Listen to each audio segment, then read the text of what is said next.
Shalom, selamat pagi Bapak, Ibu, Saudara, Saudari yang dikasihi oleh Tuhan Yesus dan mengasihi Tuhan. Kita berjumpa lagi dalam Renungan Tengah Minggu, Kamis 21 April 2022.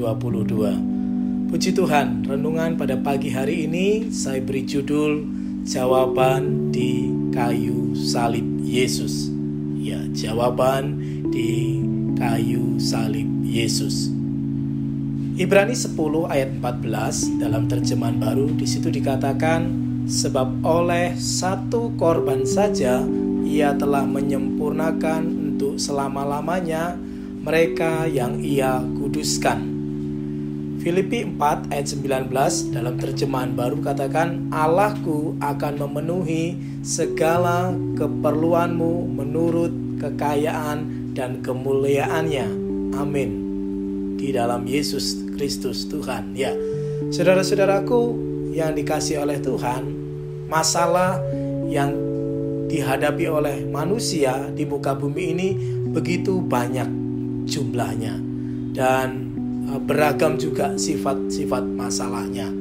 Namun Tuhan menyelesaikan masalah-masalah tersebut tidak dengan memberikan banyak dan beragam jawaban, tetapi Tuhan hanya memberikan satu jawaban. Ya, Tuhan hanya menyediakan satu jawaban yang memenuhi segala kebutuhan, bahkan sekaligus merupakan jawaban untuk menyelesaikan segala macam persoalan.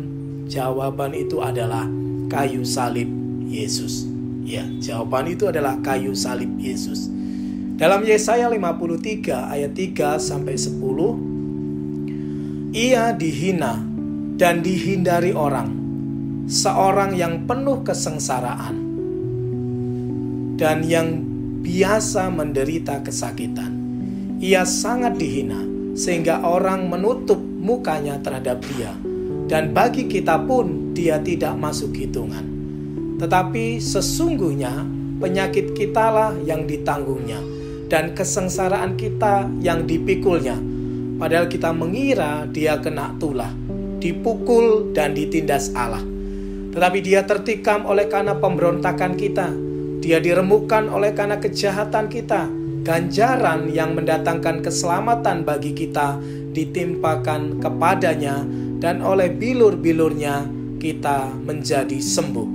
Kita sekalian sesat seperti domba, masing-masing kita mengambil jalannya sendiri, tetapi Tuhan telah menimpakan kepadanya kejahatan kita sekalian. Dia dianiaya, tetapi dia membiarkan diri ditindas dan tidak membuka mulutnya, seperti anak domba yang dibawa ke pembantaian, seperti induk domba yang keluh di depan orang-orang yang menggunting bulunya. Ia tidak membuka mulutnya. Sesudah penahanan dan penghukuman, ia terambil, dan tentang nasibnya siapakah yang memikirkannya? Sungguh, ia terputus dari negeri orang-orang hidup, dan karena pemberontakan umatku, ia kena tulah. Orang menempatkan kuburnya di antara orang-orang fasik, dan dalam matinya ia ada di antara penjahat-penjahat.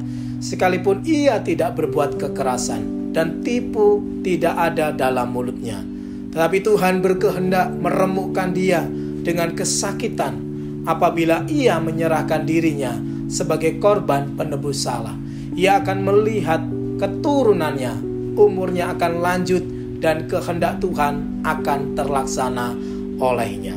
Amin. Ya, di sini diungkapkan sebagai satu nubuatan oleh Nabi Yesaya. Ya, 700 tahun sebelum kehadiran Yesus di muka bumi ini secara manusia. Ya, jadi nubuatan tersebut adalah nubuatan untuk Yesus, dan itu telah selesai digenapi di atas kayu salib 2000 tahun yang lalu.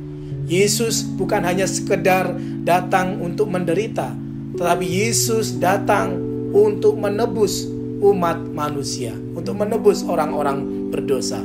Dan di sana, yaitu di kayu salib Yesus, terjadi pertukaran yang begitu luar biasa sekali. Yang pertama, saudara-saudara, kita bisa melihat Yesus dihukum agar kita diampuni. Ya, Yang kedua, Yesus disakiti agar kita disembuhkan. Yang ketiga, Yesus dijadikan dosa oleh dosa kita, agar kita dijadikan benar oleh kebenarannya. Yang keempat, Yesus menanggung kematian bagi kita, agar kita menerima kehidupan kekal. Yang kelima, Yesus mengalami kemiskinan supaya kita menikmati kelimpahan. Yang keenam, Yesus menjadi kutuk agar kita menerima berkat. Ya, dan lain-lain. Saudara bisa menambahkan daftarnya lagi ya. Sangat luar biasa banyaknya berkat Tuhan.